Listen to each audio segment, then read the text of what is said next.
Hello दोस्तों, welcome back to my YouTube channel. और आइए दोस्तों स्टार्ट करते हैं हमारी एक बहुत ही प्यारी मैराथन क्लास। और इस मैराथन क्लास के अंदर हम रिवाइज करने वाले हैं आपकी हिस्ट्री को। ठीक है। और मैं आपको स्टार्ट करने से पहले बता देता हूं कि ये लेक्चर्स मैंने आपके 3 पार्ट में डिवाइड किए हैं। आज हम कवर करने वाले हैं एशियंट हिस्ट्री को, और अगले पार्ट में हम कवर करेंगे मेडिवल, और उसके अगले पार्ट में हम कवर करेंगे मॉडर्न हिस्ट्री को। तो आपकी पूरी हिस्ट्री यहाँ पर रिवाइज हो जाएगी। और क्योंकि ये क्विक रिवीजन सीरीज है तो बिल्कुल भी इसमें एक्स्ट्रा बात नहीं होगी। जो भी आपके एग्जाम में क्वेश्चन बनते हैं या जहाँ से पूछे जाते हैं वो सारे चीज़ें डायरेक्टली पॉइंट टू पॉइंट यहाँ पर मैं आपकी कवर करवाऊंगा। ओके, तो आइए स्टार्ट करते हैं। वीडियो को एंड तक ज़रूर देखना और कॉपी पेन लेकर के बैठना। ओके, चलो। सर, आपके एग्जाम में जो एशियंट हिस्ट्री की शुरुआत होती है वो होती है हड़प्पन सिविलाइजेशन से। तो एक बेसिक क्वेश्चन जो आपको पता होना चाहिए कि why it is called Harappan civilization. इसे जो है हम हड़प्पन सिविलाइजेशन क्यों कहते हैं? सर, इसका एक बहुत ही सिंपल सा रीज़न है कि हड़प्पा जो है वो इस सिविलाइजेशन की सबसे बड़ी साइट है। ठीक है। तो इस पूरी सिविलाइजेशन जो है ये बहुत बड़े एरिया में फैली हुई है, लेकिन उसका सबसे बड़ा सिविलाइजेशन का सबसे बड़ा साइट जो है, या फिर आप शहर कह लो, वो आपका हड़प्पा आ जाएगा। ओके, इसीलिए इसको हड़प्पन सिविलाइजेशन कहते हैं। इसी का दूसरा नाम आपका आता है इंदस वैली सिविलाइजेशन। अब सर, इंदस वैली सिविलाइजेशन इसीलिए कहा जाता है कि जो इंदस रिवर है ये उस नदी के किनारे सिविलाइजेशन बसी हुई थी, इसीलिए इसका नाम इंदस वैली सिविलाइजेशन पड़ गया। ओके। अब जो आपके एग्जाम में क्वेश्चन पूछा जाता है, सिंपल डायरेक्टली वहां पर आते हैं कि सर आपके एग्जाम में सीधे पूछा जाएगा कि हड़प्पा जो इंदस वैली सिविलाइजेशन की सबसे बड़ी साइट है, इसकी डिस्कवरी किसने करी और कहाँ पर करी? तो इसकी डिस्कवरी हुई सर दयाराम सैनी के द्वारा, और करी गई सर 1921 के अंदर। तो ये डायरेक्टली आपके एग्जाम में पूछा जाता है, इसे याद रखिएगा। आइए ज़रा नेक्स्ट आते हैं। अब सर, हड़प्पन सिविलाइजेशन की बात करें तो एक और साइट जो आपके एग्जाम में पूछी जाती है विद फाउंडर, वो आती है सर मोहनजोदारो। ठीक है। मोहनजोदारो को बोला जाता है माउंट ऑफ डेथ। ये चीज याद रखिएगा, माउंट ऑफ डेथ। ठीक है। अब सर, ये क्यों बोला जाता था, इसको माउंट ऑफ डेथ क्यों बोला जाता था? क्योंकि सर माना जाता है कि मोहनजोदारो जो है यहाँ पर कब्रिस्तान हुआ करता था। अब ऐसा क्यों माना जाता है? तो जब हमने ये साइट को खोदा ना, तो हमें यहाँ पर सैकड़ों की तादाद में जो है हड्डियां मिली हैं। क्या मिली है? हड्डियां। और इससे ये अंदाजा लगाया गया कि यहाँ पर ना कब्रिस्तान होता होगा, कि जो भी लोग मर जाते होंगे उनको यहाँ पर ला करके दफना दिया जाता होगा। ठीक है। तो इसीलिए मोहनजोदारो को बोला गया माउंट ऑफ डेथ। ठीक है। अब बात आती है आपके एग्जाम में जो पूछा जाता है कि मोहनजोदारो जो है ये किसने फाउंड करी और कब? तो आर डी बनर्जी के द्वारा फाउंड करी गई 1992 के अंदर। तो ये दो क्वेश्चंस आपके एग्जाम में पूछे जाते हैं बहुत बार। सबसे पहला आपका बनता है कि हड़प्पन सिविलाइजेशन की जो साइट है हड़प्पा, उसकी खोज किसने करी और कब? तो दयाराम सैनी ने करी, और 1921 में। दूसरा आपसे पूछा जाता है मोहनजोदारो, इसकी खोज करी गई 1992 में और आर डी बनर्जी द्वारा। ओके, ये दो चीज़ें आपके एग्जाम में सीधी पूछी जाती हैं। अब इसके अलावा, अब देखो, जो जो चीज़ें मैं आपको बता रहा हूँ ना, वो चीज़ें नोट करते जाना, या फिर टेलीग्राम ज्वाइन कर लो इसकी पीडीएफ के लिए। ओके, चलो आओ। सर, सबसे पहले बात करते हैं हड़प्पा, जो कि सबसे बड़ी साइट थी इस सिविलाइजेशन की। वहाँ से हमें क्या क्या चीज़ें मिली? तो ये एक लिस्ट दे रखी, जैसे आपसे एग्जाम में कई बार पूछ लेता है कि हड़प्पा जो है ये किस नदी के किनारे बसा हुआ है? तो रवि रिवर के किनारे बसा हुआ है। ठीक है। अब सर, यहाँ से हमें मिला क्या था? तो यहाँ से हमें मदर गोडेस मिली। यहाँ से हमें क्या मिली? मदर गॉडेस मिली। ठीक है। अब इसके अलावा जो आपसे पूछा जाता है, यहाँ पर बच्चा कंफ्यूज होता है, ध्यान रखिएगा। और ये एक अच्छा क्वेश्चन बनता है कंफ्यूजिंग करने वाला, कि सर आपसे दो चीज़ें पूछी जाती हैं। एक पूछा जाता है ग्रेट ग्रैंडरी, और एक पूछा जाता है रो ऑफ 6 ग्रैंडरी। अब यहाँ पर बच्चा कंफ्यूज होता है। कंफ्यूज क्यों होता है? कि बच्चे को पता है ग्रेट ग्रैंडरी आएगा, मोहनजोदारो आंसर आएगा। ठीक है। लेकिन जैसे ही 6 रो ऑफ ग्रैंडरी आता है, तो बच्चा ग्रैंडरी देख करके इसका आंसर भी मोहनजोदारो मार्क कर देता है। और यही मिस्टेक होती है बच्चे से, जो कि अब आप नहीं करोगे। देखिए दोस्तों, ग्रेट ग्रैंडरी का मतलब होता है सबसे बड़ी ग्रैंडरी, सबसे बड़ा। अब ग्रैंडरी क्या होता है पहले ये समझो। ग्रैंडरी मतलब, जैसे मान लो आज के समय में आपने देखा है गेहूं चावल वगैरह किसी भी चीज़ की खेती करते हो, तो बारिश आने से गीली हो जाएगी, खराब हो जाएगी। तो उसको बचाने के लिए आप बड़े बड़े गोदाम बना के रखते हो ना, जहाँ पर ये चीज़ें स्टोर करी जाती हैं कि भाई अगर बारिश वगैरह भी आती है या मौसम खराब भी होता है तो ये खराब नहीं होगी, बची रहेगी। तो उसी टाइप के गोदामों को उस टाइम पे बोला जाता था ग्रैनरीज। ठीक है, तो ध्यान रखिएगा, अगर आपके एग्जाम में पूछा जाता है कि रो ऑफ 6 ग्रैनरी, 6 ग्रैनरीज की रो जो है ये कहाँ से मिली है, तो ये आएगा हड़प्पा। और अगर आपको बोला जाएगा ग्रेट ग्रैनरी तो ये आएगा मोहनजोदारो। ठीक है, तो बेसिक पॉइंट्स याद रखिएगा कि सर अब मैं हाईलाइट करते जा रहा हूँ, वो चीज़ें आपको याद रखनी है। हड़प्पा सर रवि रिवर के किनारे है और मदर गोडेस का स्टैचू यहाँ से मिला है। मोहनजोदारो की बात करें तो सर ये इंदस रिवर के किनारे है और यहाँ से हमें ग्रेट ग्रैनरी और द ग्रेट बाथ मिला है। ठीक है, अब यहाँ पर आपका एग्जाम का एक क्वेश्चन याद रखिएगा कि द ग्रेट बाथ जो है ये किस शेप का है। सर इसकी शेप क्या है ग्रेट बाथ की, तो ये रेक्टेंगुलर शेप का है। ठीक है, ये रेक्टेंगुलर शेप का है, ये भी आपको याद रखना है। ठीक है, अब सर दूसरी चीज यहाँ पर जो आपके एग्जाम में पूछी जाती है, सर पशुपतिनाथ की मूर्ति मिली है, पशुपतिनाथ की मूर्ति मिली है, तो ये याद रखिएगा। और ये कौन सा स्टैचू है, सर ये तांबे का स्टैचू है, यानी कि ब्राउन्ज स्टैचू है। ठीक है, ये ब्रॉन्ज स्टैचू है पशुपतिनाथ का, ये आपको याद रखना है। ठीक है, क्लियर है। आइए जरा नेक्स्ट आते हैं। अब सर अगली साइड आती है लोथल, अगली साइड आती है लोथल। अब यहाँ पर दो चीजें याद रखिएगा, सर भार्गवा रिवर या फिर अगर एग्जामिनर बोलते भोगवा रिवर।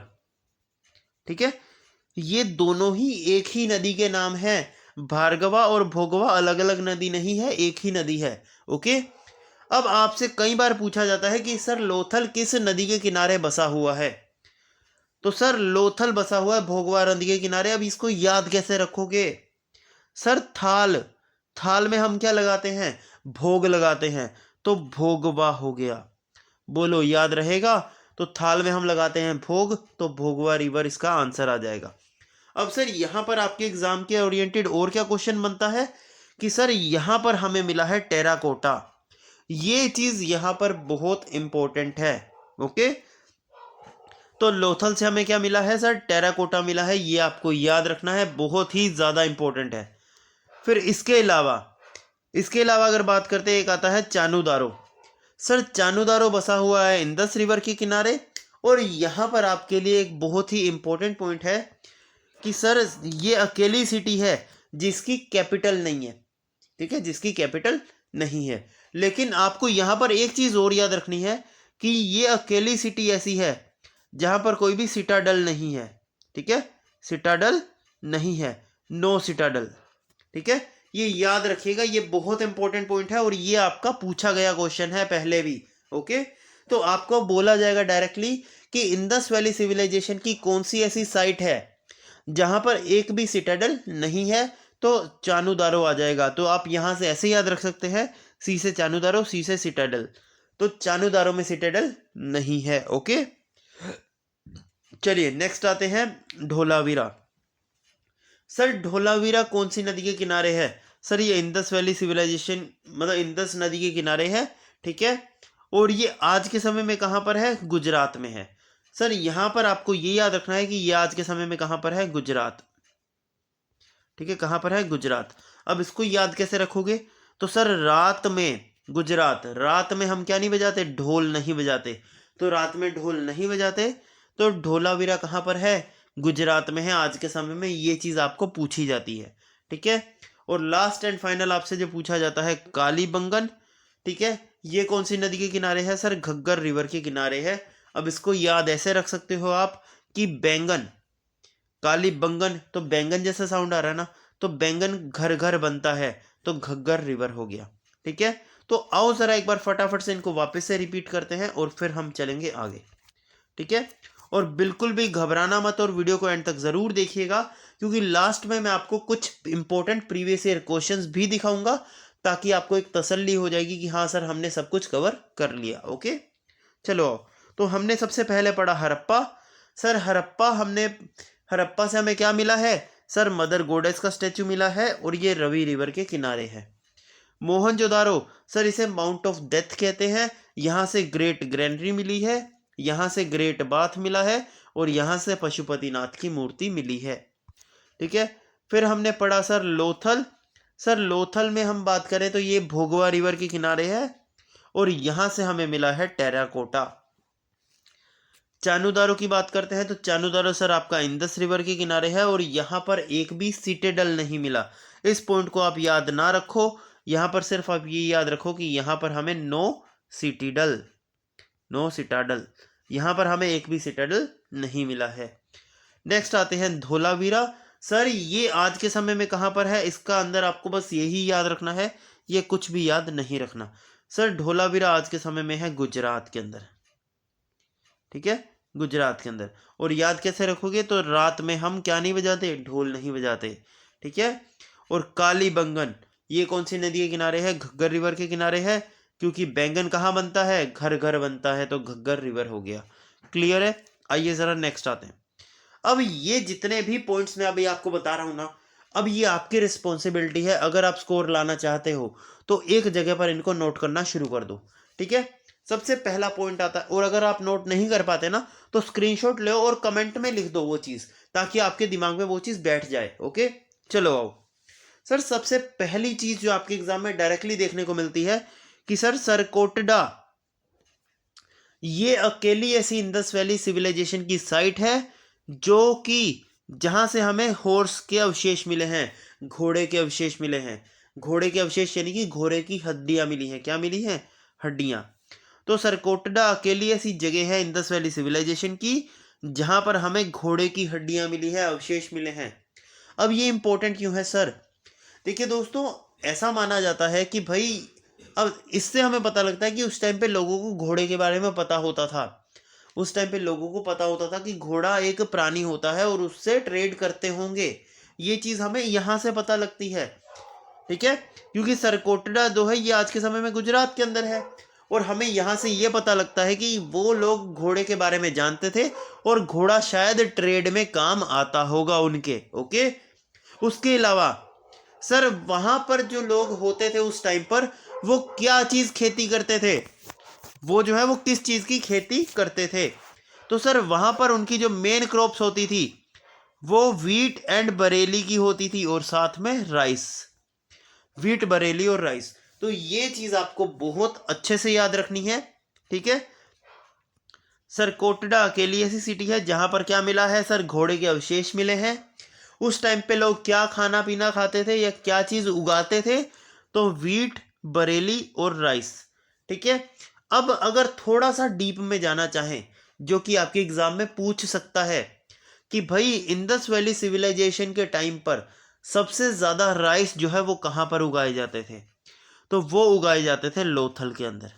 ठीक है, तो यहां पर आपको एक छोटा सा चीज और याद रख लो कि थाल में हम भोग लगाते हैं, किसका, चावल का भोग लगाते हैं। तो ऐसे याद रख लो। ठीक है, तो ध्यान रखिएगा, चावल जो है वो सबसे ज्यादा लोथल में उगते थे, ये चीज आपको याद रखनी है। ओके, चलिए आइए, और यहां पर एक छोटा सा पॉइंट और याद रख लेना कि इंडस वैली सिविलाइजेशन के जो लोग थे उनको कॉटन के बारे में पता था और वो पहले ऐसे लोग थे, पहली ऐसी सिविलाइजेशन थी जिसका हमें अवशेष मिला है और जहां से हमें ये पता लगा है कि उनको कॉटन के बारे में पता था, उनको रुई के बारे में पता था। तो क्लियर है इतनी चीज।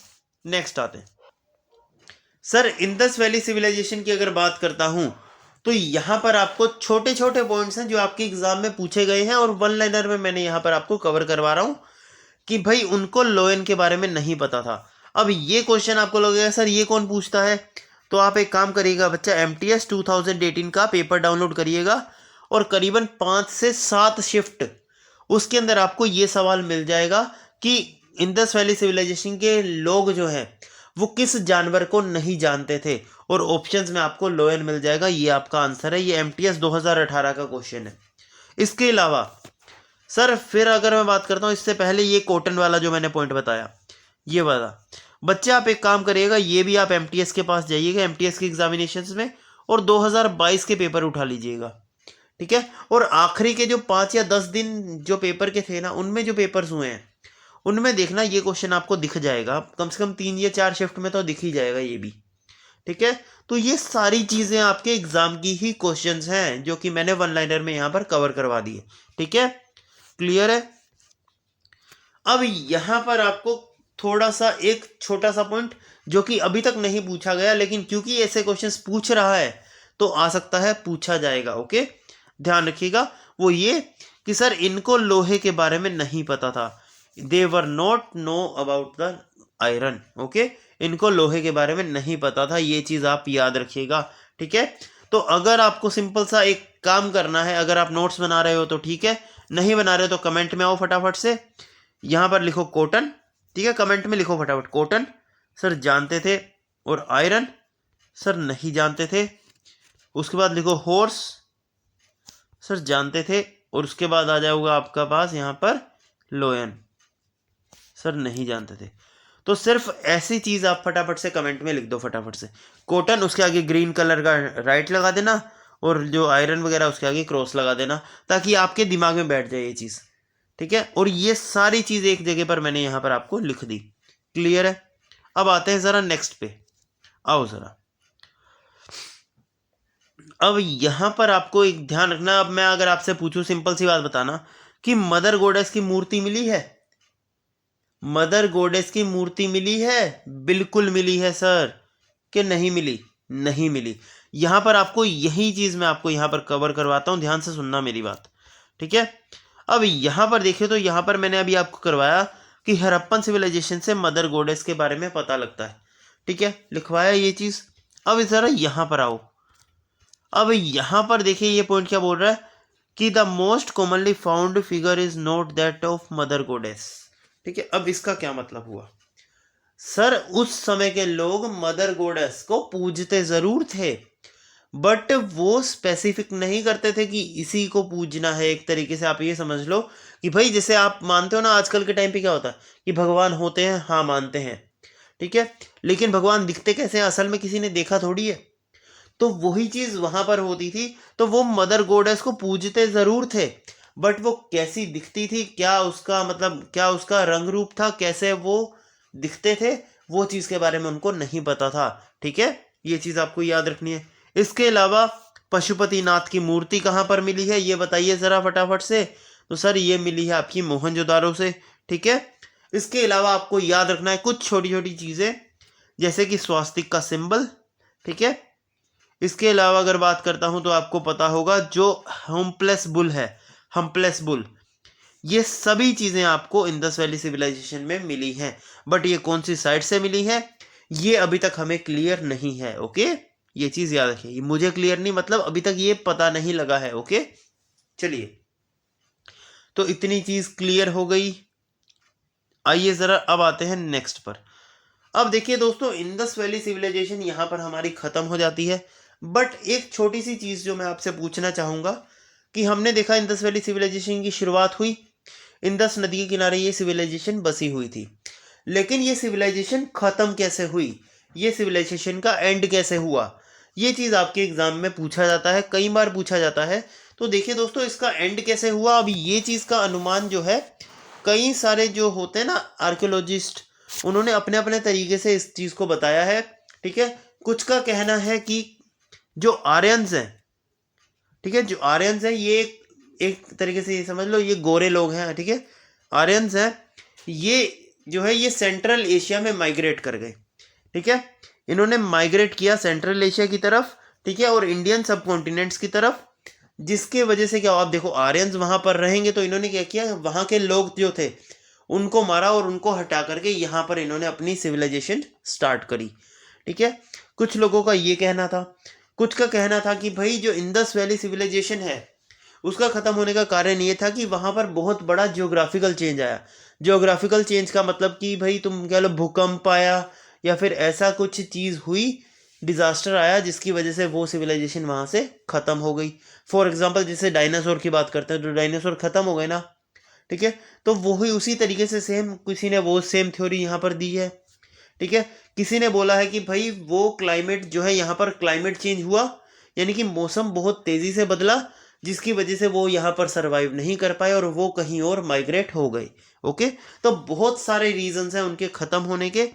ठीक है, तो उसके बारे में अभी स्पेसिफिकेशन नहीं दिया गया, बट आपके एग्जाम में पूछा जाता है। तो बेसिक रीजन अगर आपके एग्जाम में पूछा गया है तो ध्यान रखिएगा, जो एसएससी है आपका वो मानता है कि आर्यंस जो हैं जब वो आए थे तो यही वाला जो आंसर आएगा आपका वो करेक्ट हो जाएगा। ठीक है, तो अगर आपको बोला जाए ना कि भाई इनकी ये जो सिविलाइजेशन है इसकी खत्म होने का कारण क्या है, और अगर आप एसएससी का पेपर दे रहे हैं तो आपका आंसर आएगा आर्यंस। ठीक है, याद रखिएगा। अब आते हैं हमारे नेक्स्ट टॉपिक पर। नेक्स्ट आता है वैदिक लिटरेचर, वेद। ठीक है, देखिए दोस्तों, सबको पता है हमारे यहाँ पर वेद बहुत सारे हैं। ठीक है, वेद जो है मेनली 4 हिस्सों में बांटे गए हैं। ठीक है, वेदास, ब्राह्मस, अर्माक्यास और उपनिषद, ये चारों तरीके से हमारे ग्रंथ जो हैं उनको बांटा गया है। ठीक है, हम शुरुआत करते हैं ऋग्वेद से। ठीक है, हम शुरुआत करते हैं ऋग्वेद से, क्योंकि यहाँ से हमारे एग्जाम में क्वेश्चन आता है। तो 4 तरीके के वेद होते हैं, ऋग्वेद, यजुर्वेद, सामवेद और अथर्ववेद। ठीक है, तो कितने तरीके के वेद होते हैं? 4 तरीके के वेद होते हैं, ऋग्वेद, यजुर्वेद, सामवेद और अथर्ववेद। ठीक है, अब सबसे पहला आता है ऋग्वेद। आइए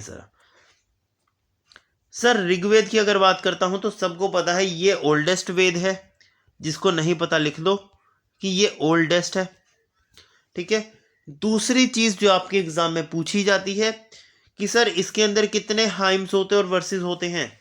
सर इसमें टोटल, यहाँ पर ये चीज़ हटा दो, लोज हाइम्स नहीं होता, यहाँ पर 10K, इसमें 10,000 हाइम्स हैं अप्रोक्स और 10,000 वर्सेस है। तो यहाँ पर आप बस इतना याद रख लो, ऋग्वेद जो है उसमें 10560 यानी 10,560 वर्सेस है, यानी कि मंत्र हैं। ओके, तो ये चीज़ आपको याद रखनी है। ओके, आओ ज़रा, तो अभी तक हमने यहाँ पर देखा कि ऋग्वेद जो है ये ओल्डेस्ट है। ठीक है, और इसमें इतने वर्सेस हैं। अब देखिए ऋग्वेद क्या है। बहुत बच्चों को लगता है कि ऋग्वेद सर एक बहुत बड़ा ग्रंथ होगा। नहीं, देखिए दोस्तों, ऋग्वेद जो है ये 10 मंडल से मिलके बना है। मंडल इन द सेंस क्या हुआ, सपोज करो ये एक किताब है, ये दूसरी, ये तीसरी, ये चौथी, ये पांचवी। ठीक है, इसमें कुछ लिखा हुआ है, उसके बाद थोड़ा सा इसमें लिखा, थोड़ा सा इसमें, थोड़ा सा इसमें, थोड़ा सा इसमें। जैसे आपके लेक्चर्स में हम करेंगे पार्ट 1, फिर पार्ट 2, फिर पार्ट 3, फिर पार्ट 4, फिर पार्ट 5। ठीक है, अगर मैं ये सारी बुक्स को एक साथ मान लूँ, इन सभी बुक्स का एक ग्रुप बना दूँ, तो ये जो चीज़ बनती है ना, ये बनता है ऋग्वेद। ठीक है, तो ये जो अकेली अकेली किताब है ना, इसी किताब को बोला गया है मंडल। क्या बोला गया है? मंडल। तो ऋग्वेद जो है वो कितनी किताबों से मिलकर के बना है? तो 10 मंडल से मिलकर के बना है, यानी कि 10 किताबों से मिलकर के बना है। ठीक है, अब आपके एग्जाम में कुछ चीजें पूछी जाती हैं, बहुत ध्यान से सुनना। सर सबसे पहली चीज आती है गायत्री मंत्र। सर ये जो ऋग्वेद है ना, इसी से हमारा ये गायत्री मंत्र लिया गया है। अब ये चीज तो आपको मैंने यहां बता दी, लेकिन अगर एग्जामिनर आपसे पूछ ले कि ऋग्वेद जो है, सॉरी जो गायत्री मंत्र है वो ऋग्वेद की किस किताब से लिया गया, यानी कि कौन से मंडल से लिया गया है, तो गायत्री मंत्र ऋग्वेद के 7वें मंडल से लिया गया है, 7th मंडल। ये चीज याद रखो। ठीक है, क्लियर रहेगा। तो गायत्री मंत्र कौन से मंडल से लिया गया है ऋग्वेद के? तो 7th मंडल से लिया गया है। बोलो क्लियर है? चलिए, तो यहां पर अभी तक किसी को कोई डाउट आया? ओल्डेस्ट वेद कौन सा है? ऋग्वेद है। 10,560 वर्सेस है, 10 मंडल है, और 7th मंडल से हमने गायत्री मंत्र लिया है। इसके अलावा आपके एग्जाम में यहां से कुछ नहीं आता ऋग्वेद से। अब आते हैं हम यजुर्वेद। सर यजुर्वेद में क्या चीज बताई गई है, ये बताइए। तो यजुर्वेद के अंदर बताया गया है rituals of Vedas. Rituals of Vedas का मतलब क्या हुआ? देखो दोस्तों, आपने देखा होगा जब पूजा वगैरह करते हैं तो वहां पर अक्सर हवन वगैरह होता है, यज्ञ वगैरह कराए जाते हैं। तो ये जो हवन यज्ञ वगैरह हो गए, आरती वगैरह हो गई, ये सब की क्या प्रोसेस होती है, क्या विधि विधान होता है, कैसे करते हैं, क्या तरीके होते हैं, और कौन कौन से मंत्र किस चीज के लिए काम में आते हैं, ये सारी जो भी पूजा पाठ की विधि है ना, ये सारी चीजें हमें बताता है ये वाला वेद, यजुर्वेद। कौन सा वेद? यजुर्वेद। तो जो भी हमारा पूजा पाठ की विधि होती है, ये सारी चीजें हमें यजुर्वेद से पता लगती हैं। ठीक है, तो यजुर्वेद से हमें क्या पता लगता है? यज्ञ वगैरह, पूजा पाठ वगैरह की विधि। ओके, उसके बाद आते हैं सामवेद। सामवेद, देखो दोस्तों हम अक्सर गाने में बोलते हैं ना श्यामा, ठीक है, श्यामा श्याम, श्याम से याद रख लो म्यूजिक, सिंगिंग, म्यूजिक। तो सामवेद हमें बताता है सिंगिंग के बारे में, म्यूजिक के बारे में, ठीक है। यहाँ से हमें म्यूजिक के बारे में पता लगता है। जैसे कोई भजन है या कोई श्लोक है, अब कोई श्लोक है, वो श्लोक किस तरीके से गाया जाएगा, किस तरीके से बोला जाएगा, ये चीज हमें बताता है ये सामवेद, ठीक है। आपको कैसे पता लगता है कि एक लाइन खत्म हो गई, जैसे अब यहाँ पर है ये चीज खत्म हो गई, ये लाइन खत्म हो गई तो फुल स्टॉप आ गया, तो यानी कि फुल स्टॉप क्या बताता है कि मुझे यहाँ पर थोड़ा सा पोज देना है और उसके बाद नेक्स्ट लाइन शुरू करनी है, यही चीज होती है।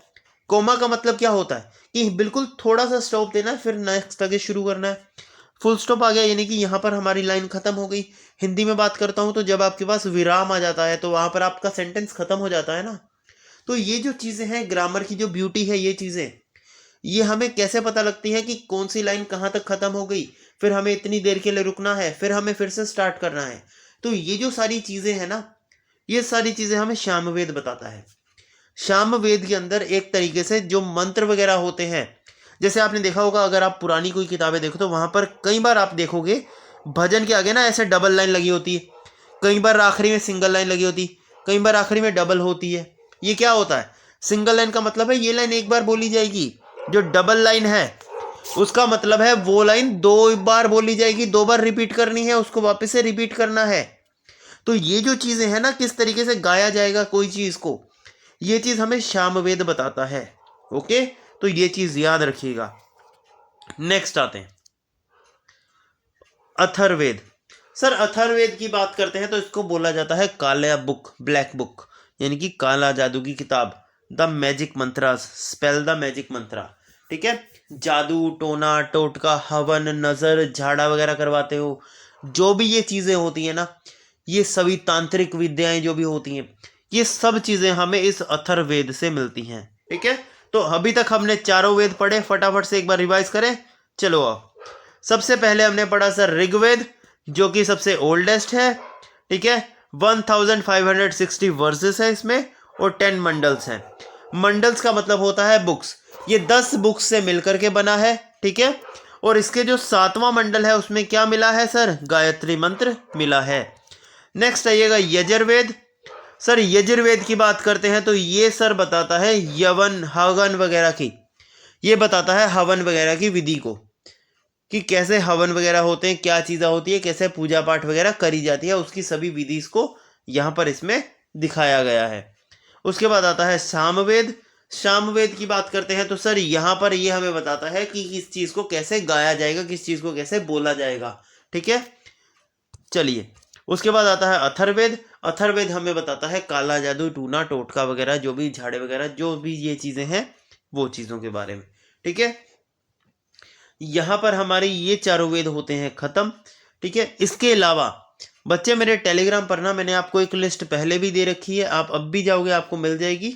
थोड़ा सा एफर्ट लगाना पड़ेगा, मीडिया में जाकर के ना जो सर्च वाला पार्ट होता है जहाँ पर फोटोज वगैरह दिखती हैं, है ना, उस पार्ट में आप जाइएगा तो वहाँ पर ना आपको एक लिस्ट मिलेगी।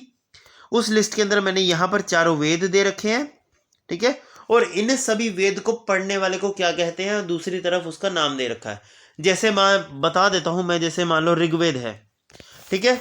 तो जो व्यक्ति ऋग्वेद को पढ़ता है, जो शास्त्र मुनि जो भी ऋग्वेद को पढ़ता है, उसको बोला जाता है होत्री। क्या बोला जाता है? होत्री, ठीक है। इसी तरीके से अगर बात करता हूं, जो व्यक्ति अथर्ववेद को पढ़ता है उसको बोला जाता है, ठीक है, उसको क्या बोला जाता है, या फिर यजुर्वेद को पढ़ता है उसको क्या बोला जाता है, सामवेद को पढ़ता है तो उसको क्या बोला जाता है। ये पूरी एक लिस्ट मैंने आपको टेलीग्राम पर दे रखी है, ठीक है। अगर आपको नहीं मिलती तो मुझे फिर से कमेंट में बता देना, तो मैं वापस से रीपोस्ट कर दूंगा उस चीज़ को, लेकिन वो लिस्ट से आपके सवाल पक्का आता है, ठीक है। तो वो लिस्ट पढ़ लेना, सिर्फ 4 पॉइंट की लिस्ट है, सिंपल सी, ठीक है। कि ऋग्वेद को जो पढ़ता है उसको क्या बोलते हैं? होत्री।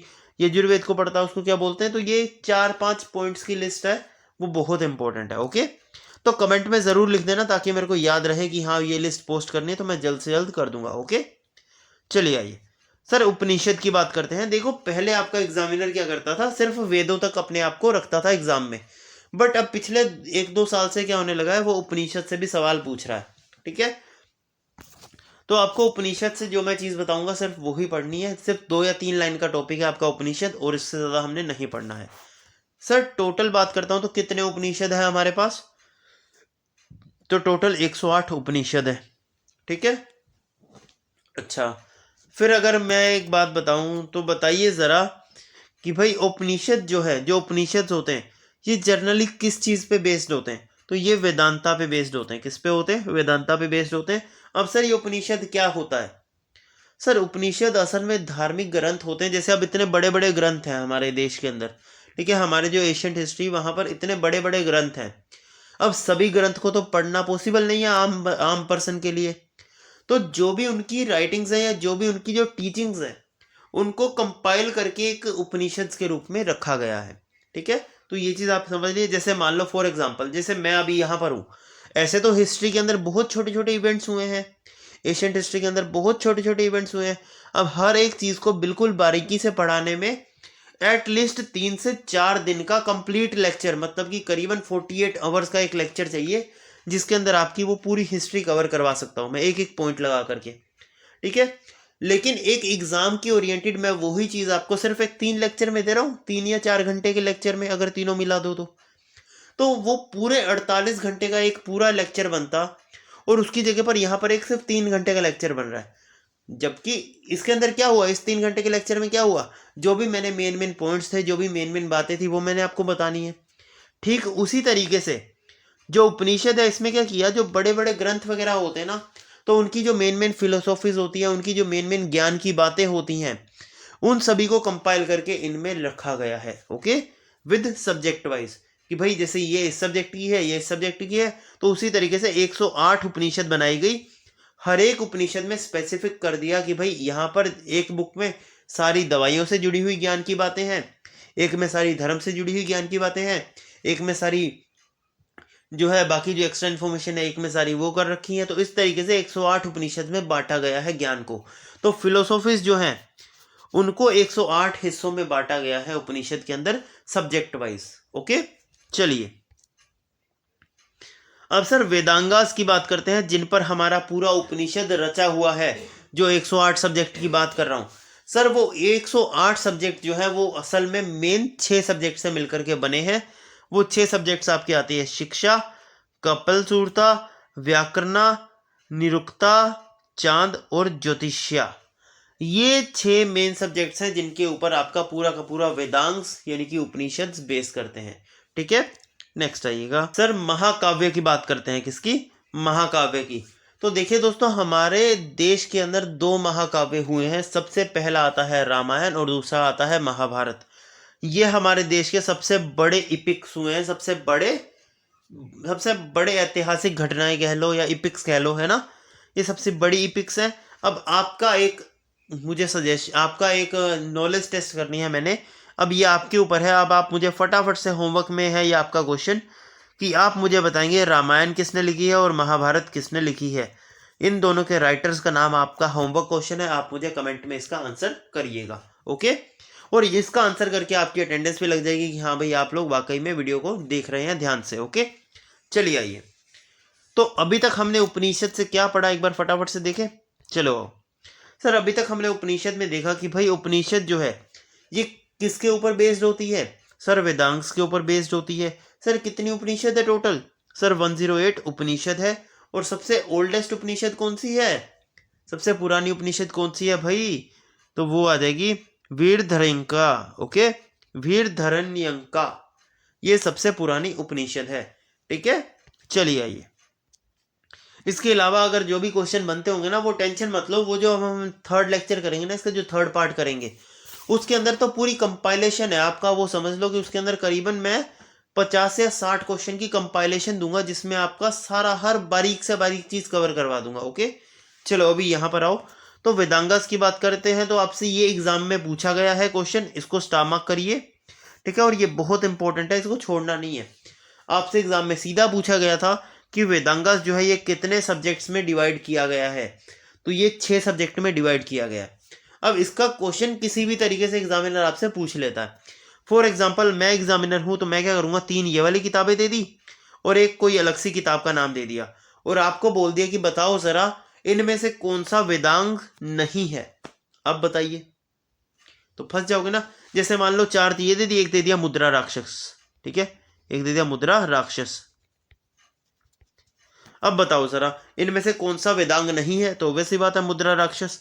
तो इस टाइप से आपके एग्जाम में यहां पर क्वेश्चन बनता है। तो ये 6 के 6 सब्जेक्ट्स आपको याद रखने जरूरी हैं। ओके, तो इनके नाम आपको जरूर याद रखना है, ध्यान रखिएगा। ओके, चलिए आइए। सर महाकाव्य क्या होता है? महाकाव्य यानी कि ऐसी चीजें, ऐसी घटनाएं जिन्होंने हमारे को कई सदियों तक का ज्ञान दे दिया। जैसे रामायण और महाभारत, ये सबसे बड़ी इपिक्स हैं। ओके, ये बहुत बड़ी इपिक्स है हमारे देश की। फिर आते हैं पुराण्स। सर हमारे पास कितने पुराण हैं? सर हमारे पास टोटल 18 फेमस पुराण्स हैं जो कि हम मानते हैं मेनली। आइए जरा देखिए दोस्तों, अब फिलोसॉफीज की बात करते हैं, थोड़ा सा हिंदू धर्म की तरफ आते हैं जहां से आपके एग्जाम में क्वेश्चन आता है। फिर हमारा बुद्धिज्म रहेगा, फिर हमारा रहेगा जैनिज्म। तो हिंदू धर्म की अगर बात करता हूं, तो जो आपके एग्जाम में क्वेश्चन पूछा जाता है ना, और ये वो वाली चीज़ है जो आपके एग्जाम में पूछी गई है और बच्चे नहीं जानते हैं इसके बारे में, या नहीं पता होता किस टॉपिक का है ये। ठीक है, तो आओ जरा। सर इंडिया की अगर बात करता हूँ, हमारे पास अगर बात करता हूँ, तो हमने जो है 6 स्कूल ऑफ फिलोसॉफीज बनाए हैं। हमारी जो इंडिया की फिलोसॉफी है ना, वो 6 तरीकों से वेरीफाई करती है। सबसे पहली आती है सर सांख्य दर्शन। ठीक है, ये सीधे पूछे जाते हैं, ध्यान से सुनिएगा मेरी एक एक बात को। सर सांख्य दर्शन, सर इसके फाउंडर है कौन? सर कपिल। ठीक है, कौन फाउंडर है? राजा कपिल, किंग कपिल। ओके, उसके बाद आता है योगा दर्शन। सर योगा के फाउंडर कौन है? सर पतंजलि। सर नाव्य दर्शन, सर न्याय दर्शन के फाउंडर कौन है? सर गौतमा। कौन आ जाएगा? गौतमा। सर वैशिका दर्शन, सर इसके आ जाएगा वलुका। महिमसा, सर विमनी। ये इसी साल पूछा गया है सीजीएल के अंदर। ठीक है, ये इसी साल सीजीएल के अंदर पूछा गया है 2024 में। और लास्ट आता है वेदांता, इसके फाउंडर आ जाएगा बद्रनारायण। ओके, अब देखो यहाँ पर ये सारे तो मैं नहीं कहूँगा आप याद रखो, लेकिन जो मेजर 3 है ना, वो मैं आपको बता देता हूँ। सर एक याद रखिएगा, योगा के फाउंडर है पतंजलि। वेदांत के फाउंडर है सर, ये आ गया बद्रनारायण। और एक आ जाएगा लास्ट आपका, कहाँ गया, ये महिमसा। सर ये आ जाएगा विमन्नी। ये 3 तो आपको याद रखने ही रखने हैं किसी भी हालत में, क्योंकि ये तीनों में से कई बार घुमा फिरा करके सवाल आ जाता है। ठीक है, जैसे सीजीएल में इस बार ये चीज़ पूछ चुका है, तो आगे आने वाले पेपर्स में आपके एमटीएस या सीएचएसएल में किसी में भी, तो इन दोनों में से सवाल आपका पूछ लेगा। ओके, तो ये चीज़ चांसेस काफ़ी ज़्यादा है कि यहाँ से सवाल आएगा। तो इसको स्क्रीनशॉट चाहो तो स्क्रीनशॉट ले लो, या फिर टेलीग्राम ज्वाइन कर लो, वहाँ से आपको पीडीएफ मिल जाएगी। नेक्स्ट आते हैं, यहाँ से आपके एग्जाम में आता है टॉपिक बहुत ही इंपॉर्टेंट, और ये पिछले साल ही आना शुरू हुआ है, तो इसको ध्यान से पढ़ना क्योंकि फिर से आएगा। ओके, देखो इधर। सर जो हिंदू धर्म है उसमें शादी को ना कई हिस्सों में बांटा गया है, कई तरीके से कई प्रकार बताए गए हैं शादी के। सबसे पहला आता है ब्रह्म विवाह। सर ब्रह्म विवाह का मतलब क्या होता है? जैसे कि मान लो आपने किसी लड़की से शादी करी, क्यों करी? ताकि आपको दहेज मिलेगा। Giving girl to a man with dowry, किसी लड़की को लड़की से शादी करना सिर्फ दहेज के लिए, उसे ब्रह्म विवाह कहा गया है। ब्राह्मण को, जैसे होता है ना, ब्राह्मण को भेंट देते हैं पैसा, सोना, चांदी, जो भी है उस तरीके से, तो उसी कैटेगरी में इसको रखा गया है। फिर आता है दैव्य विवाह। दैव्य विवाह क्या होता है कि भाई किसी एक गर्ल को, ठीक है, giving the girl to the princess himself in the lies of his fees. ठीक है, देखिए दोस्तों, इसमें ये होता है कि बस दहेज नहीं लिया जाता और शादी होती है। ठीक है, उसके बाद आता है आश्रय विवाह। इसमें क्या होता है कि giving the girl to a man after expecting a bride price. ठीक है, after expecting the bride price. ठीक है, इसका एग्जैक्ट मीनिंग मैं नहीं बता सकता अभी, क्योंकि मुझे थोड़ा सा क्लियर नहीं, कन्फ्यूजन है, तो मैं इसका बाद में ही बताऊंगा। अभी आप बस इतना याद रख लो। ठीक है, नेक्स्ट आइएगा। सर प्रजापति विवाह। सर प्रजापत्य विवाह, इसका क्या मतलब होता है? सर इसका मतलब होता है giving girl to a man without demanding a bride price.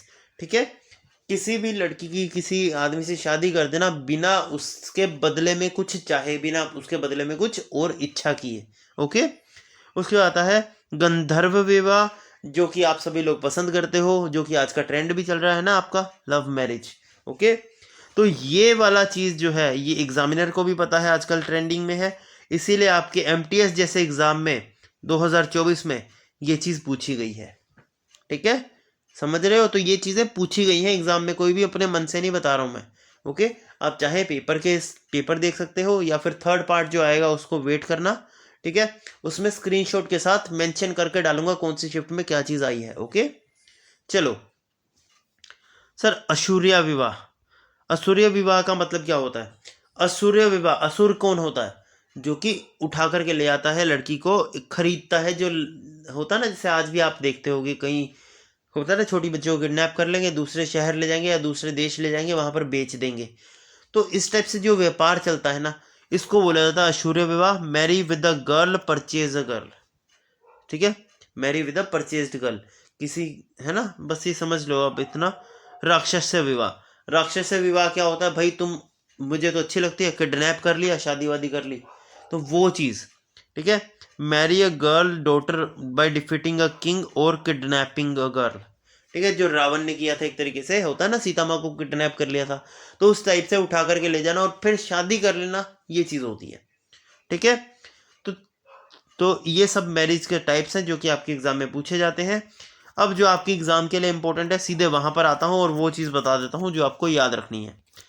अब आपको होगा कि सर ये एग्जामिनेशन में पूछता कैसे है, ये क्वेश्चंस कैसे बनाएगा इसके, है ना, तो वो भी सुनो इधर।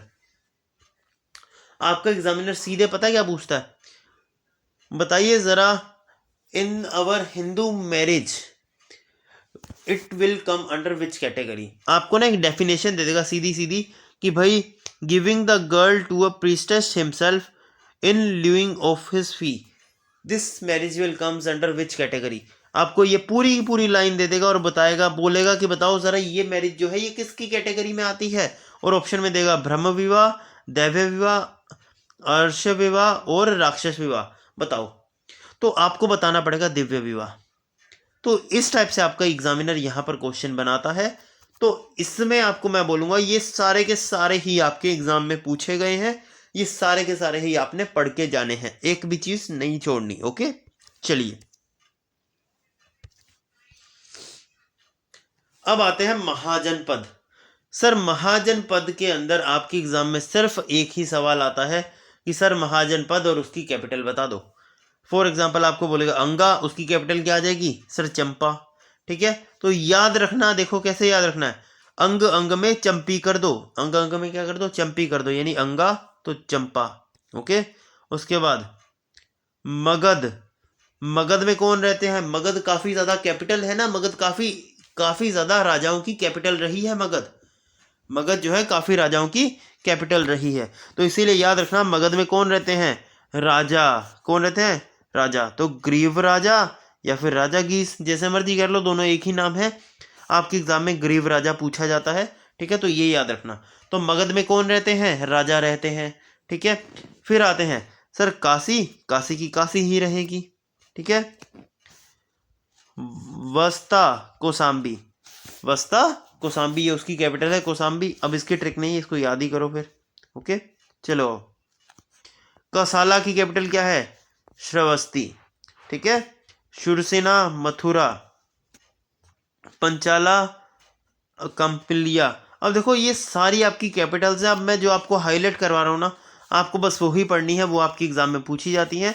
फिर हम नेक्स्ट आते हैं फटाफट। ओके, चलो आओ, लंबी हो जाएगी ऐसे वीडियो फालतू में। चलो सर अंगा की पूछी जाती है चंपा, वस्ता की पूछी जाती है कौशाम्बी, इसके अलावा आपसे पूछी जाती है अवंती की उज्जैन, याद रखिएगा। उसके बाद आपसे पूछी जाती है वज्जी, वज्जी की वैशाली। ठीक है, और मगध कहाँ गया? ये रहा, मगध की राजगिसा या फिर ग्रीव राजा। इनके अलावा आपने कुछ एक्स्ट्रा नहीं पढ़ना है। ये जो मैंने कैपिटल्स आपको टिक करवाई हैं बस यही पढ़ लेना। 16 महाजनपद की बजाय आपको मैं मसा ही 5 करवा रहा हूँ। मैक्स एटलीस्ट 5 कर लेना ये वाले, ये 5 बहुत इंपॉर्टेंट है। और इसके अलावा कोई सवाल नहीं आता इसमें से, सिर्फ ये बोलेगा कि इस महाजनपद की कैपिटल क्या है, आपको बताना है ये, बस। ओके, चलो आओ जरा फटाफट से, अब हमारा टॉपिक आता है बुद्धिज्म। क्या आता है? बुद्धिज्म। अब देखिए आपको मैं चीज़ें कितनी डीप में लेकर के जाऊंगा और आपको हर वो चीज़ पता लगेगी एग्जाम में जो पूछी जाती है और आप अभी तक छोड़ के आते थे। ओके, चलो आओ सर, बुद्धिज्म की बात करते हैं तो सबसे पहला सवाल जो आपके एग्जाम में बनता है कि सर बुद्धिज्म के फाउंडर कौन है, आप बोलोगे गौतम बुद्ध। सबको पता है सर, ये तो बच्चों वाला सवाल है। अब फटाफट से लिखते जाओ कॉपी में जो चीज़ मैं बता रहा हूँ।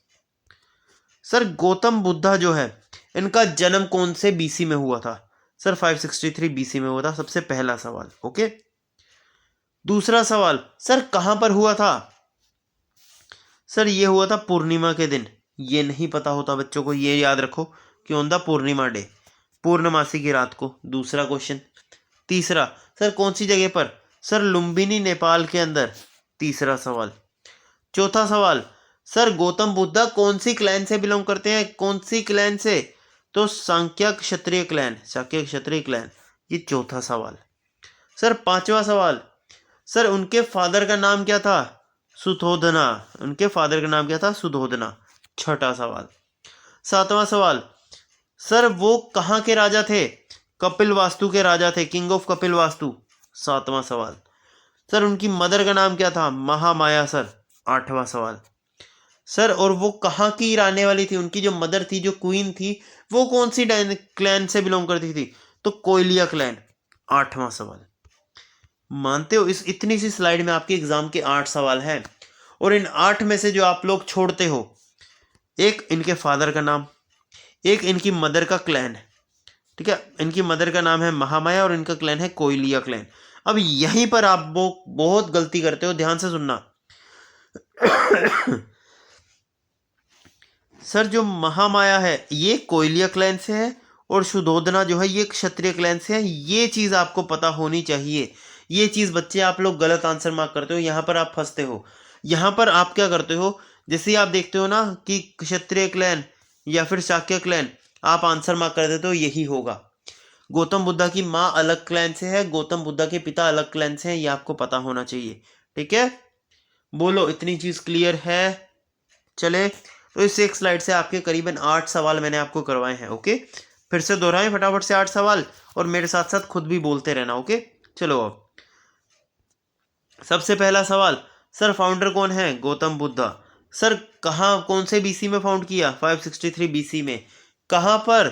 सर लुम्बिनी, नेपाल के अंदर। सर कौन से दिन पैदा हुए थे? पूर्णिमा के दिन पैदा हुए थे। कौन सी क्लैन से बिलोंग करते हैं? सर शाक्य क्षत्रिय क्लैन से। सर उनके फादर का नाम क्या है? सुधोधना। सर उनके मदर का नाम क्या है? सर महामाया।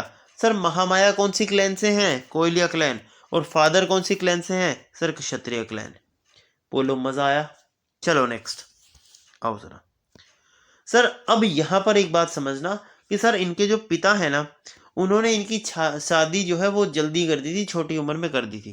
ठीक है, तो इनके पिता ने इनकी शादी जो है, गौतम बुद्धा जी की जो है शादी हो गई थी बहुत ही छोटी उम्र में। और किससे हुई थी? सर यशोधरा से हुई थी। और वो कौन सी क्लैन से हैं? शाक्य क्लैन से हैं। ठीक है, अब फटाफट से मुझे एक काम करो, कमेंट में लिखो फटाफट से गौतम बुद्धा जी के फादर का नाम, मदर का नाम और इनकी वाइफ का नाम, इनका क्लैन, इनका क्लैन और इनका क्लैन।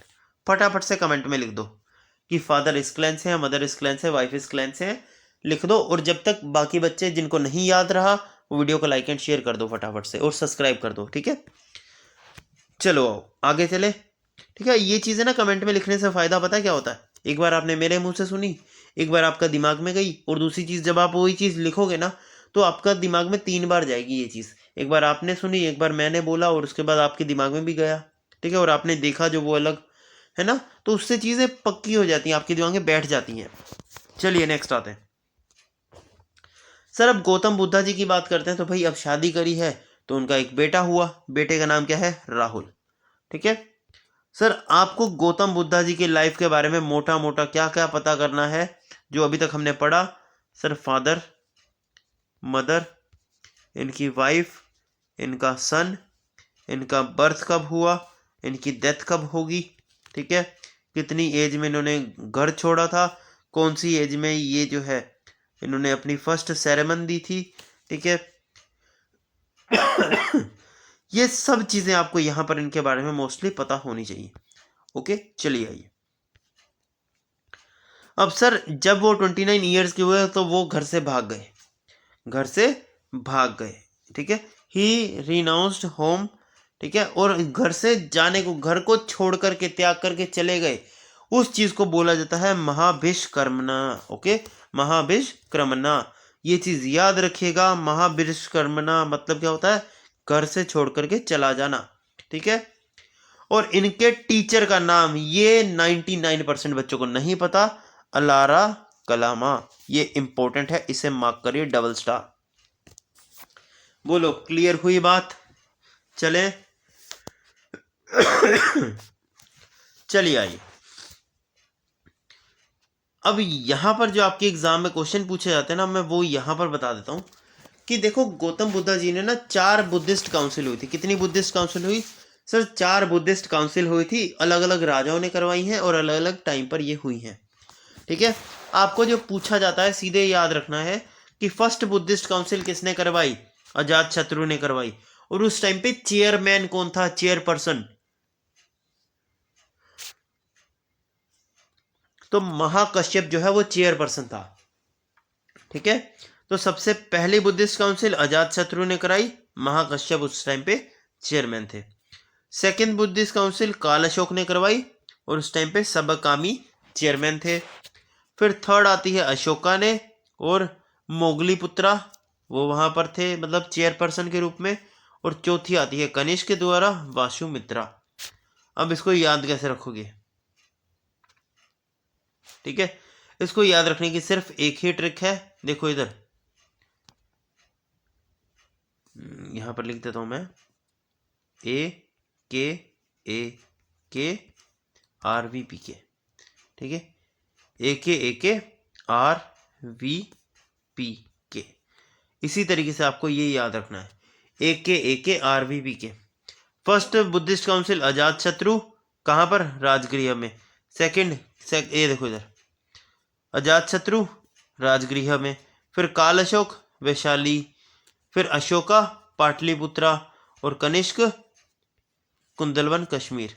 वही एक के अजात शत्रु, काल अशोक, उसके बाद अशोक और कनिष्क, आर से आ जाएगा राजगृह, वैशाली, पाटलिपुत्र और कश्मीर, ठीक है। तो ये चारों, यही ट्रिक है, इसको इसी तरीके से याद करना पड़ेगा। 2 या 3 बार जब आप इस चीज को लिखोगे तो आपको ऑब्वियस सी बात है अपने आप ही याद हो जाएगा। ओके, तो ए के आर वी पी के, क्या? ए के आर वी पी के। तो इसी तरीके से इसको याद रखना है। चेयरमैन के नाम की कोई ट्रिक नहीं है, तो इनको आपको रटना ही पड़ेगा। ओके, चलिए आइए। सर बुद्धिस्ट की बात करते हैं तो बुद्धिस्ट के अंदर ना उन्होंने 3 तरीके के टेक्स्ट लिखे हैं। 3 टेक्स्ट हैं सर, विनय पिटका, सूत पिटका और अभिधम पिटका।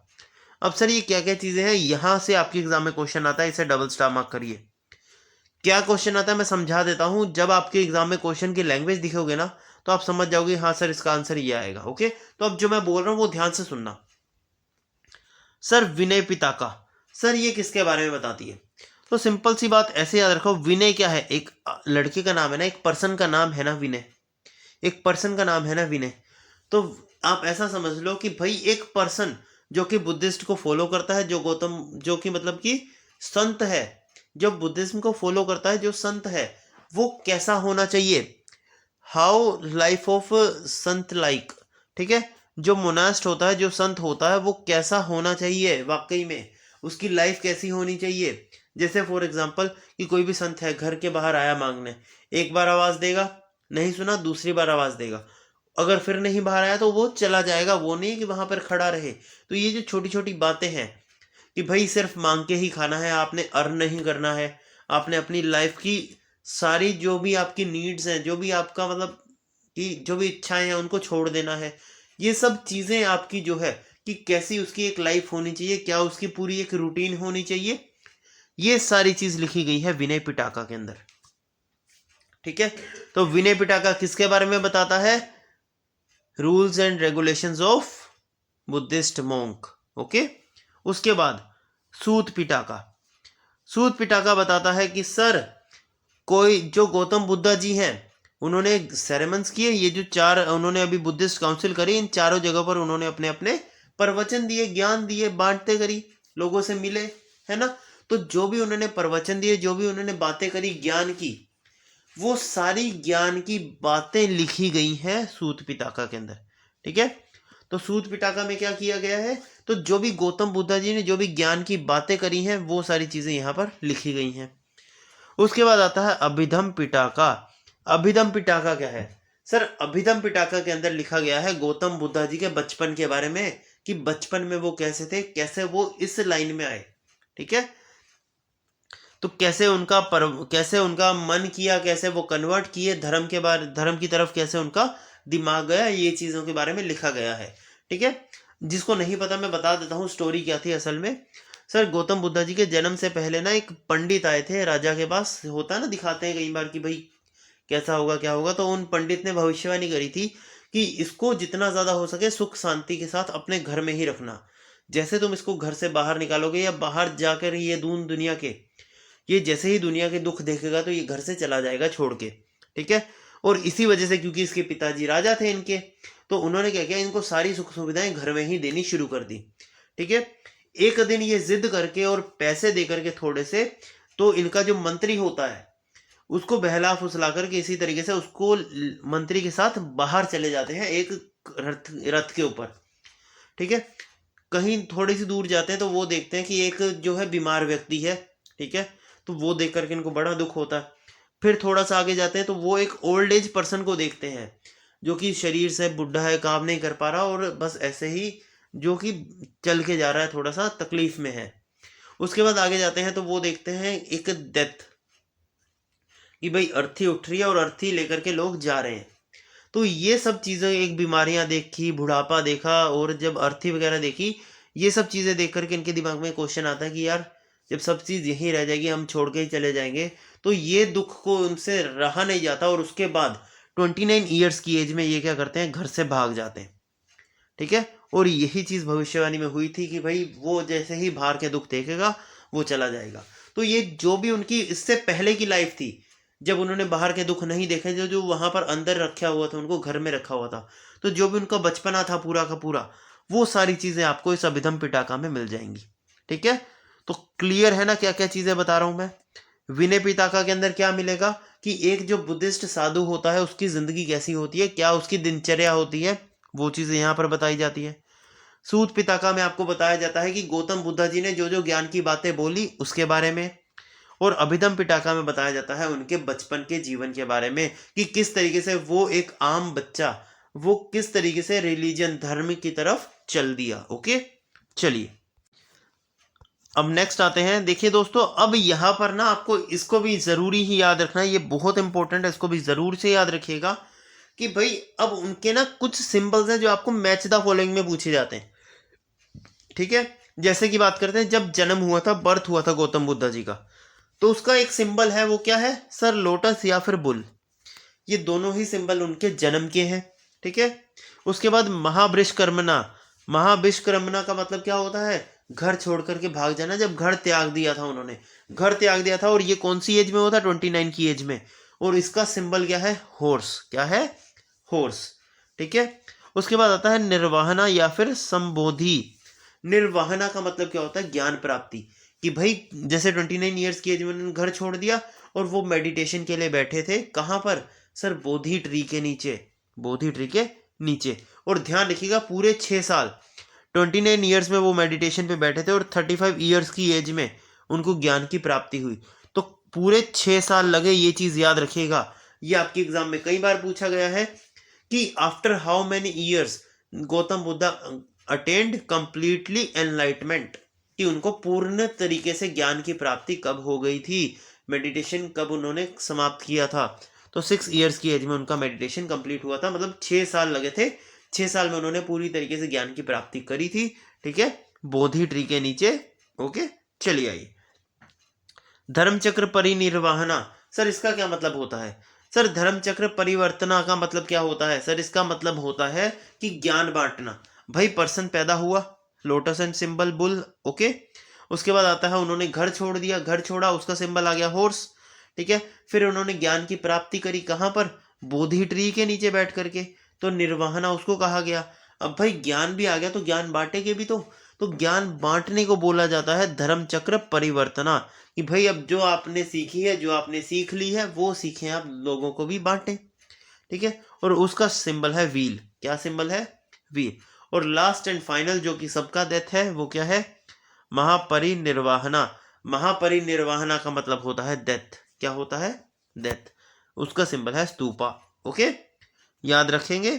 चलिए आइए, तो यह आपको सीधे सीधे पूछा जाता है, डायरेक्टली आपको एग्जाम में मिल जाएगा। बर्थ, महापरिष्क्रमणा, निर्वाहना, ठीक है, धर्मचक्र परिनिर्वाहना और डेथ। इनके सिंबल्स आपको बोले जाएंगे कि भाई ऐसे दे रखा होगा आपके एग्जाम में, एक तरफ ये सारी चीजें दे रखी होंगी और दूसरी तरफ आपको सिंबल्स दे रखे होंगे और बोला जाएगा मैच द फॉलोइंग में, कि मैच करिए।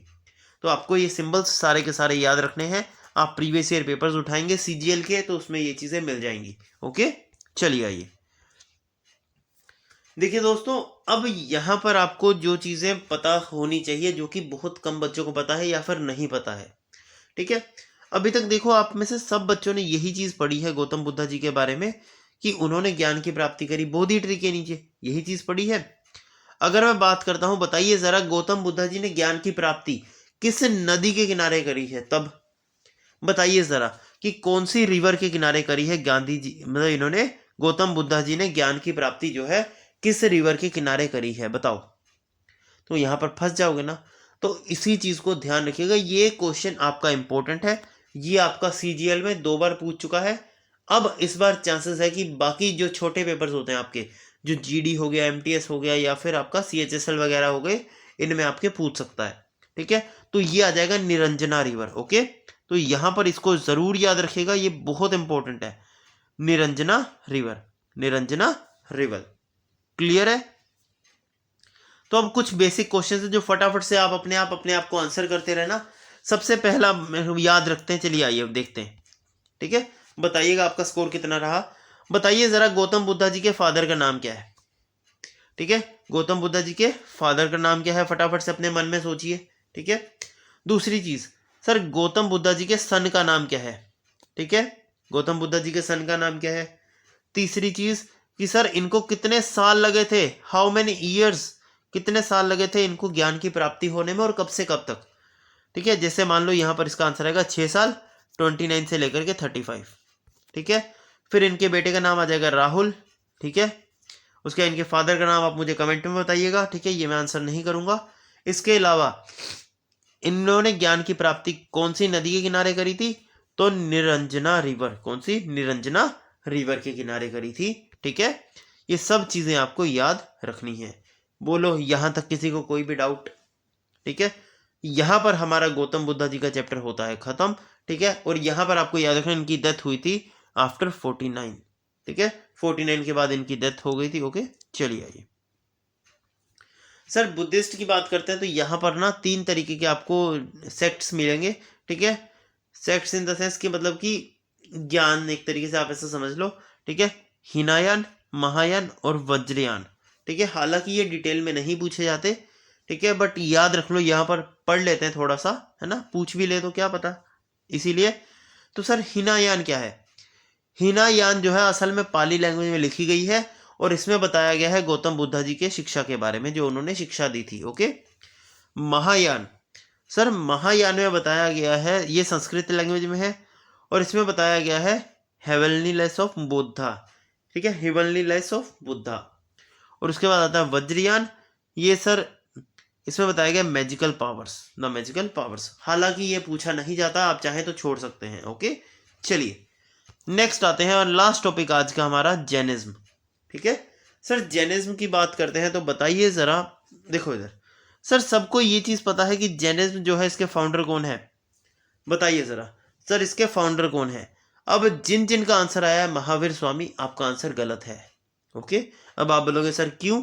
ध्यान से मेरी बात सुनिएगा, यहां पर यहीं पर बच्चा पहले फंस जाते हो। ठीक है, देखो इधर, सर जैनिज्म में अगर फाउंडर पूछेगा तब आएगा आपका ऋषभ देव। क्या आएगा? ऋषभ देव। अगर बोल देगा रियल फाउंडर, क्या?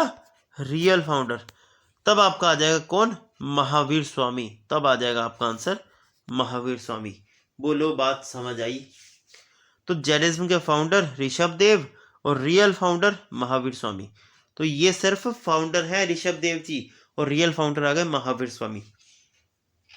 अब सर ये क्या चक्कर है, सर फाउंडर और रियल फाउंडर अलग अलग, ऐसा क्यों? देखो इधर, सर फाउंडर उसे कहा जाता है जिसने ये चीज की शुरुआत करी। तो इसकी शुरुआत करी थी ऋषभ देव जी ने, ये सबसे पहले नंबर के तीर्थंकर हैं, ये फर्स्ट तीर्थंकर है जैनिज्म के, ठीक है। और महावीर स्वामी जो है ये आखिरी तीर्थंकर हुए हैं, इसीलिए इनको रियल फाउंडर बोला जाता है। और दूसरी चीज कि सर महावीर स्वामी जो है इन्होंने ब्रह्मया, जो ब्रह्मया होता है उसको भी अपने सेक्ट्स में माना था, ठीक है। ये चीजें क्या है मैं आगे बताऊंगा डिटेल में, ठीक है। बट अभी इतना याद रखो कि अगर फाउंडर आएगा तो ऋषभ देव और रियल फाउंडर आएगा तो महावीरा आपका आंसर आएगा, ओके।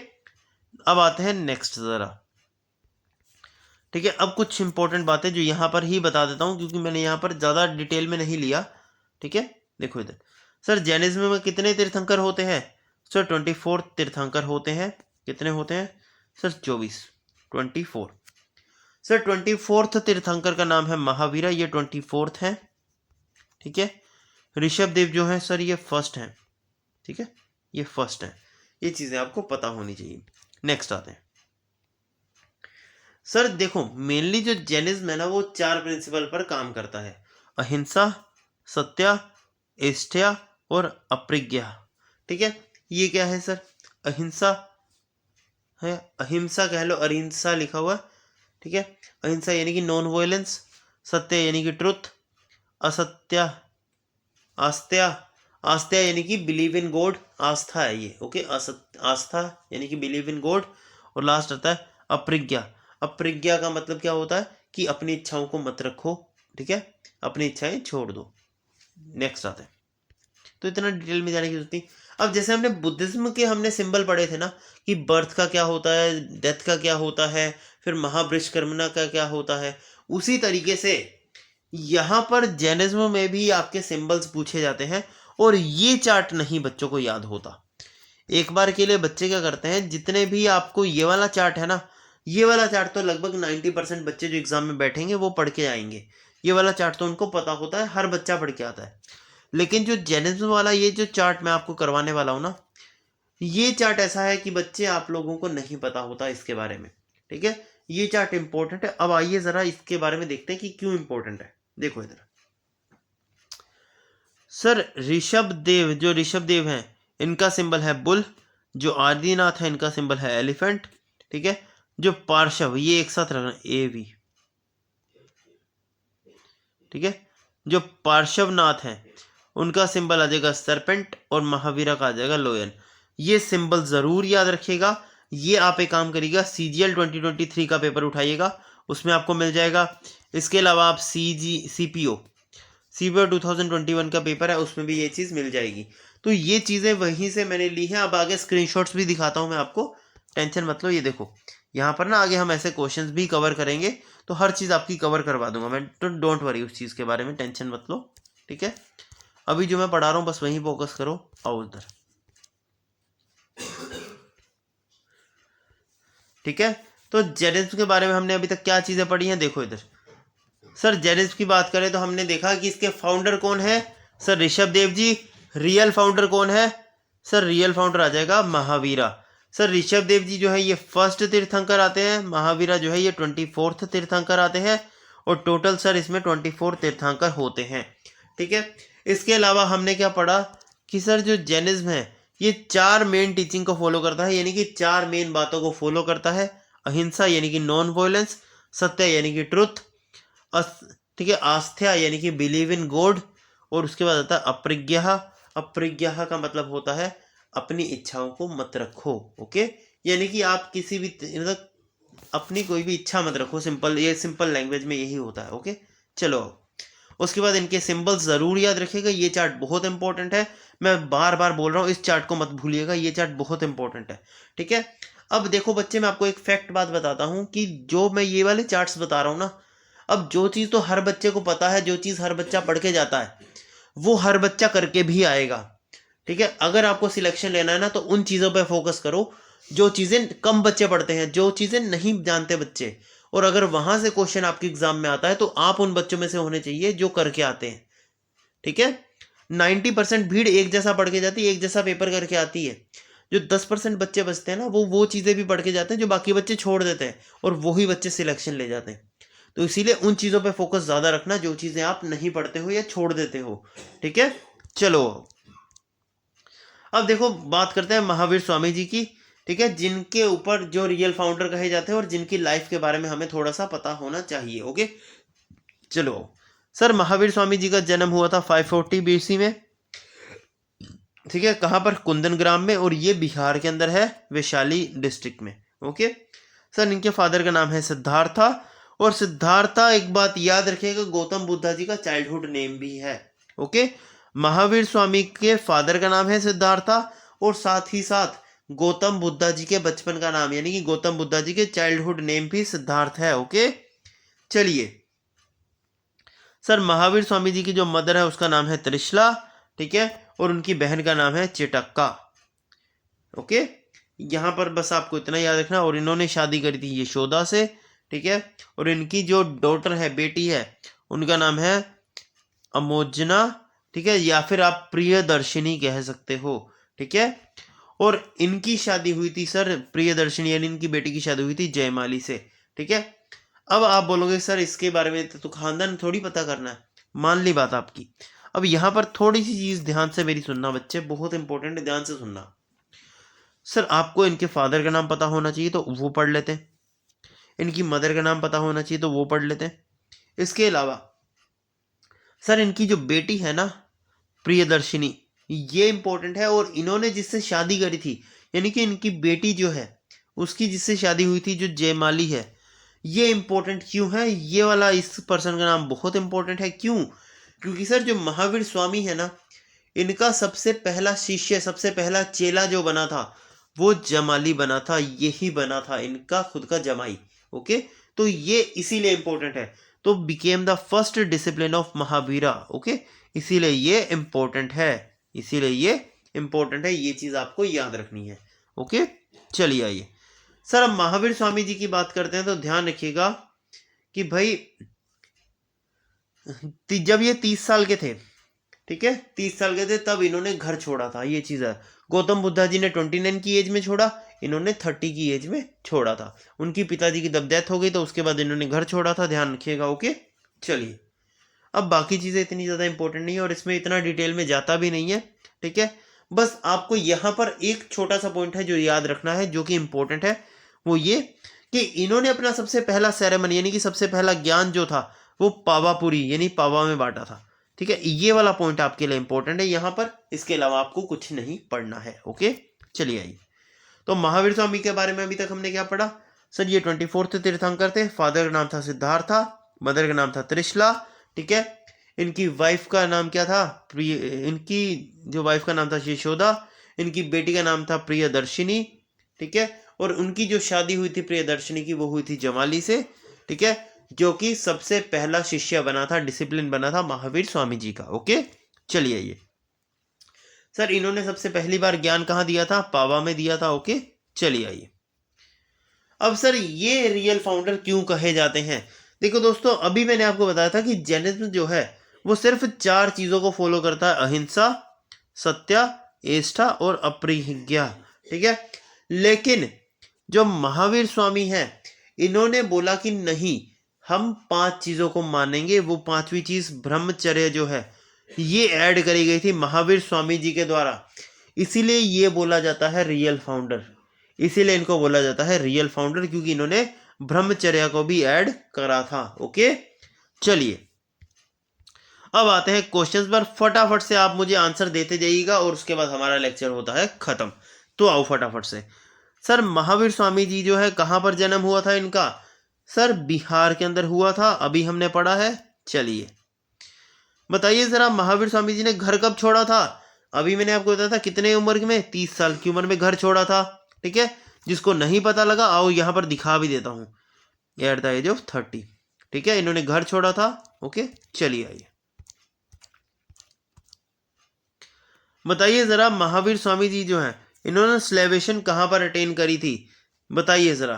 तो इन्होंने जो स्लेवेशन का मतलब होता है, इन्होंने जो ज्ञान प्राप्ति है वो कहाँ पर करी थी, आप ऐसे समझ लो तो श्रवण बेलगोला के अंदर इन्होंने करी थी। ये चीज़ आपको याद रखनी है। ओके, चलिए सर, थर्ड बुद्धिस्ट काउंसिल कहाँ पर हुई थी, मैंने आपको याद कैसे करवाया था, ए के RVPK, अजातशत्रु, कनिष्क, ठीक है, और कालेशोक वगैरह जो भी चलता है, RVPK, राजगृह, वैशाली, पाटलिपुत्र और कश्मीर। तो तीसरी, थर्ड वाली पी से पाटलिपुत्र आंसर हो गया। चलिए आइए ज़रा, सर फर्स्ट बुद्धिस्ट काउंसिल कहाँ पर हुई थी, सर ए के RVPK, आर राजगृह, राजगृह राजगृह राजगृह, अब नहीं दे रखा राजगृह। अब क्यों, क्योंकि इसने पूछा क्या है, सर किसने करवाई थी ये पूछा है। तो ए के अजातशत्रु, कालशोक, अजातशत्रु। क्लियर है। चलिए, तो यहाँ पर दे भी रखी मैंने, एक पूरी लिस्ट ही दे दी, आप चाहे तो स्क्रीनशॉट ले लेना। First Buddhist council Ajatashatru, second Kalashoka, third Ashoka और fourth Kanishka.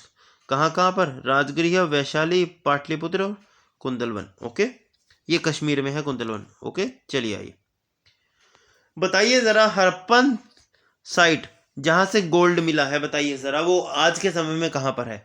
Sir Harappan site जहाँ पर उस टाइम पे गोल्ड मिला था वो आज के समय में कहाँ पर है, तो जहाँ पर हमारे KGF भाई साहब रहते हैं, KGF कर्नाटका। ओके, चलिए आइए, सर ग्रेट बाथ जिसे हम मोहनजोदारो में मिला है वो किस शेप का है, सर मैंने बताया था ना ग्रेट बाथ किस शेप का है, रेक्टेंगुलर शेप का है। चलिए आइए, सर बताइए ज़रा हड़प्पन साइट जो कि हरियाणा में है, बताइए ज़रा कौन सी हड़प्पन साइट है जो हरियाणा में है।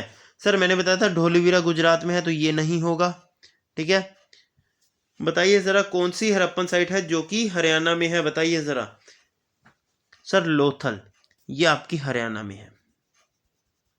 ठीक है, ये बताया नहीं है मैंने, ये लिख लो, पूछा गया क्वेश्चन है। ओके, चलिए आइए, डॉकयार्ड, बताइए ज़रा डॉकयार्ड जो है इंडस वैली सिविलाइजेशन में कहाँ पर मिला है। सर डॉकयार्ड कहाँ पर मिला है, सर लोथल में मिला है। ठीक है, चलिए बताइए ज़रा गौतम बुद्धा जी की जो मदर है वो कौन सी क्लैन से बिलोंग करती हैं, बताइए ज़रा। सर गौतम बुद्धा जी की मदर जो है वो कौन सी क्लैन से बिलोंग करती हैं, सर वो कोयलिया क्लैन से बिलोंग करती हैं, करवाया था ना ये। चलिए शाबाश। अगर इनके फादर का पूछ लेता तो क्या आता, तो साक्य क्लैन से कौन आते हैं, इनके फादर आते हैं। ओके, चलिए सर विनय पिटाका किसके बारे में बताता है, फटाफट से बताइए, CGL का सवाल है। सर विनय पिटाका, विनय किसका नाम है, इंसान का नाम है, और वो क्या बताएगा कि इंसान का जीवन कैसा होना चाहिए, रूल्स एंड रेगुलेशन। तो ये जुड़ा हुआ है बुद्धिस्ट से, इसीलिए ये हमारा आंसर आ गया। ठीक है, चलिए शाबाश। सबसे पहली वुमेन जिन्होंने बुद्धिज्म अपनाया था, ठीक है, गौतम, देखो ये अच्छा क्वेश्चन है, सबसे पहली वुमेन जिन्होंने बुद्धिज्म अपनाया था गौतम बुद्धा जी के बाद, वो आती है सर आपकी महाप्रजापति गौतमी। ये गौतम बुद्धा जी की मदर है और ये सबसे पहली शिष्या बनी थी गौतम बुद्धा जी की। ओके, ये याद रखिएगा। जैसे महावीर स्वामी की बात करें तो हमने पढ़ा ना, महावीर स्वामी जी का जो जमाई था, यानी कि उनकी जो बेटी जिसकी शादी हुई थी जिससे, जमाली, वो महावीर स्वामी जी का सबसे पहला डिसिप्लिन बना था। उसी तरीके से सबसे पहली वुमेन डिसिप्लिन जो गौतम बुद्धा जी की बनी, वो उनकी खुद की मम्मी बने थे। वो कौन, महाप्रजापति गौतमी बने थे। ओके, चलिए सर बताइए जरा, Lord Buddha gave first sermon of 4 noble truths, सबसे पहला सेरेमन गौतम बुद्धा जी ने कहां पर दिया, बताइए जरा। सबसे पहला सेरेमन सारनाथ। क्लियर है, चलिए तो यहां पर हमारा लेक्चर होता है खत्म। आई होप आपको वीडियो अच्छी लगी होगी, अगर अच्छी लगी है तो लाइक एंड शेयर जरूर करिएगा, और PDF के लिए बच्चे आप लोग टेलीग्राम ज्वाइन जरूर कर लेना, वहां से आपको इसकी PDF मिल जाएगी। Thank you, tata bye bye. और उसका सेकंड पार्ट जरूर देखिएगा, वहां पर हम पूरी की पूरी आपकी मेडिवियल हिस्ट्री कवर करेंगे, और फिर थर्ड पार्ट में हम कवर करेंगे मॉडर्न हिस्ट्री को। Thank you, tata bye bye, thank you.